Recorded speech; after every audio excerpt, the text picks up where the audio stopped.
Hi everyone, I'll be talking about molecular genetics, which is another challenging chapter. Three main things I will talk about today. Number one, the structure of DNA, mutations, and then just a little bit about transgenic organisms, because that's something that we don't really talk about. Over here I have two questions that have come out in the O-level 10-year series. There is one question that says the structure and function of DNA 5 marks. This actually is the 2010 paper. And more recently in 2017, they asked for structure of DNA which gives 6 marks. You realize that a lot of these DNA questions regarding structure, they come with a lot of marks. So how do we answer this? Usually I like to start off with a small unit first. I describe whatever I can, then after that I'll move on to the bigger forms of DNA. A nucleotide is a DNA, chromatin is DNA, chromosome is DNA. It's just DNA in different structures, in different forms. Now, so first thing is basic unit of DNA is a nucleotide. I can continue to talk about it, saying that it comprises of a phosphate group, a deoxyribose sugar, as well as a nitrogenous base. Now, we've also learned that bases actually have quite a number of different forms. So if there's a lot of marks, you can say that, there are 4 different nitrogenous bases: adenine, thymine, cytosine, and guanine. Now, what's going to happen next is that the bases will pair up. Okay, so we can talk a little bit about that. So bases pair up according to the rule of complementary base pairing, where A pairs with T and C with G via hydrogen bonds. All these little things holding the 2 strands together, they are actually hydrogen bonds between the base. Then I can talk about DNA being made of 2 anti-parallel strands forming a double helix. Next, the DNA will start to coil around histone proteins. Looks like a necklace, right, with DNA that is bound to histone proteins. Now together they actually form my chromatin. So DNA wrap around histone proteins to form chromatin threads. So these together is a chromatin thread. And finally, chromatin thread, when they come together, you can see that they start to coil even more and condense to form this very familiar structure that we have, which is our chromosome. Chromatin threads condense to form chromosomes. Now this only occurs during nuclear division. Okay, so later I'll show you a picture on that. And of course, we have not answered the second part. What is the function of DNA? It is to carry genetic information and code for polypeptides. Okay, this is one function. It is also essential for cell division. This can be another function. Okay, so I will not go too much into this 6-mark question because I've already listed quite a number of points here.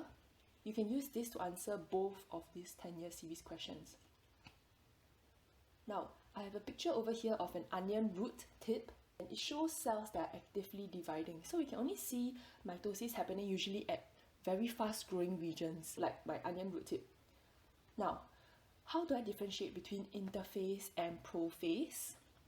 Remember just now over here, we saw that chromatin threads are quite thin, and they only condense to chromosomes when it is prophase, or when it's going to be cell division. So these will be cells that are at prophase, and you can see this is more of chromatin threads. Both of these are still at interface. Okay, and this will be prophase. The rest are all at various stages of interface. You can see that particularly for this one, it has already started to condense more and more to form chromosomes, right? Then eventually it will become this, which is prophase. Okay, and we can identify over here that this is towards the end of anaphase, and I think the rest are all interface. You look at this picture, it is chromatin threads. Prophase will be very defined chromosomes. So over here, it exists as chromatin threads during interphase.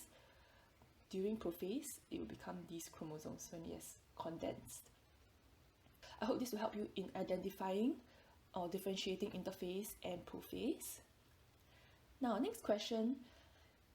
is outline the relationship between three different things: DNA, genes, and chromosomes. So this is found in 2009 paper, and then in 2012 they also asked you to define gene. So it's quite similar, these two questions. So over here I have the same picture again. If you do not know how to answer this question, a good thing is to list out all the definitions first. So DNA is a molecule that carries genetic information, codes for polypeptides. This is something that we said already. Now gene is more specific. It's a sequence of nucleotides, okay, that codes for a specific polypeptide. So if I look at this picture over here, maybe from this region until this region, maybe if I got like 8 base pairs, this can be one gene. Okay, so maybe the next one, maybe here to here, it can be coding for another polypeptide, so it's another gene. So you realize that this whole DNA strand can be made of thousands and hundreds of thousands of genes. Okay, so this is how these two are linked. DNA is just a material, gene is found on DNA itself. Okay, so one DNA strand can contain many genes. And lastly, chromosome. Chromosome is when the DNA is condensed during cell division. So we're talking about this one over here. So this question asks you to identify the relationship. Just now I've already talked about how DNA and gene are linked. So a DNA can contain many genes, and DNA and chromosomes, they are linked by chromosomes being the condensed version of DNA that occurs during cell division. Okay, so I've answered these two questions. Define the term gene, it is over here. Another thing that I want to talk about is how we represent the gene in a chromosome. So normally when I draw chromosomes, right, I would draw it like that. And remember how I always say, like, this is a gene, this can be another gene. Okay, so genes will occupy a specific position on a chromosome as well. If you look at the picture, this part, by the time it has condensed into the chromosomes, it may be occupying just this one area. Okay, you can't see carefully, but yeah. Okay, so that's why it is like this when I draw it out. Okay, so have this picture in your mind when you're answering the question. Okay, next question is to state the significance of order of bases. And actually this is quite a simple question now, 2 marks only. But I think the concept behind it is very important. So I have my DNA over here. If I open up the DNA and I just pull out one strand, I get this gene. Remember, a gene is a specific sequence of nucleotide, codes for a polypeptide. So in this case, it codes for hemoglobin. We observe that what happens is that in a normal hemoglobin, I have CTT. In a mutant hemoglobin, this T has been changed to an A. So basically, there is a change in base order, okay? And during transcription, meaning when the DNA is being transcribed into mRNA or messenger RNA, you realize that the T will be A over here, but it becomes a U over here. So in my answer, number 1, I can write down the change in DNA base order. It actually changed the mRNA base order during transcription. Okay, and how is this being linked to the polypeptide? I will undergo translation. In a normal person, we realize that GAA in the mRNA will code for glue, and GUA codes for valine, which is an amino acid. So because this base has changed, it also changes the amino acids that are being coded. And when the amino acids are changed, the polypeptide is being changed. So how do I phrase it? So same thing, change in mRNA base order changes the amino acid that's being coded. So I become a polypeptide that no longer functions normally. So if you look here, this is a normal red blood cell, but When I change it to valine, the hemoglobin causes the red blood cell to become sickle-shaped. Okay, so I'm just using the example of sickle cell anemia to explain how from the gene, when the order of bases are changed, it changes the order of bases in the mRNA. And then when the mRNA is being changed, the amino acid that it codes for change. And lastly, over here, the polypeptide change. So this is only 2 marks. So you might not need to go into much details. In the answer, I'm just more looking at the DNA base order changes the amino acid coded, becoming a abnormal polypeptide. Okay, so this mRNA thing, maybe if they give you like 3 or 4 marks, then you can write down the additional information.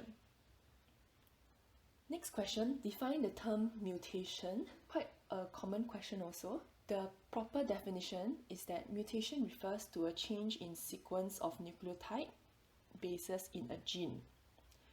Over here, we are talking about genetic mutations.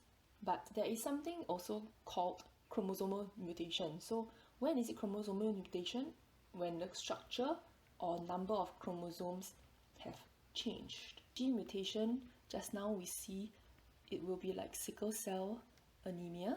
It's just one particular gene and that hemoglobin polypeptide is being altered. Okay, but for chromosome mutation, right, chromosome structure, what do I mean by a change? So originally my structure may be like that, but sometimes it may be truncated, so maybe it just ends halfway. So this whole chunk is missing. That is a chromosomal structure mutation, or number will be like Down syndrome, okay, where I have 3 chromosome 21. Last question that we have is from 2013, paper 2 FRQ9A. Describe what is meant by a transgenic organism. So definition of a transgenic organism, they are basically organisms that receive a gene that is from another organism, and it can be from the same species or different species. Okay, so as long as from somebody else, it is a transgenic organism. This is a 3-mark question, and this definition probably can get you 2 marks or 1 mark. So what we should do is, sometimes when there's additional marks given, you can actually give examples. So what are the common examples of transgenic organisms that we talk about?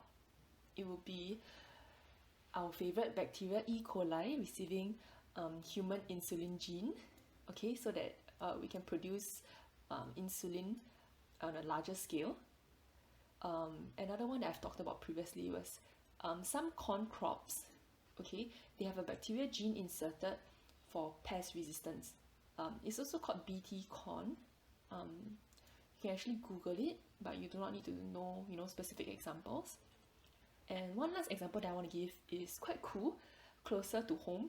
Alright, so Singapore NEA has been experimenting with what we call the Wolbachia gene from a bacteria and inserting them into male mosquitoes. Okay, you might have heard of these as a way to combat dengue. Male mosquitoes, they will have the bacteria Wolbachia gene, okay, inserted into their DNA, and when they mate with females, it will result in inviable eggs, meaning the eggs will not be able to hatch, therefore reducing the reproduction rate of mosquitoes and helping to curb dengue by up to 80% in their test sites. Okay, so these are 3 examples that I can share with you guys, and I hope that this helps. Okay, all the best.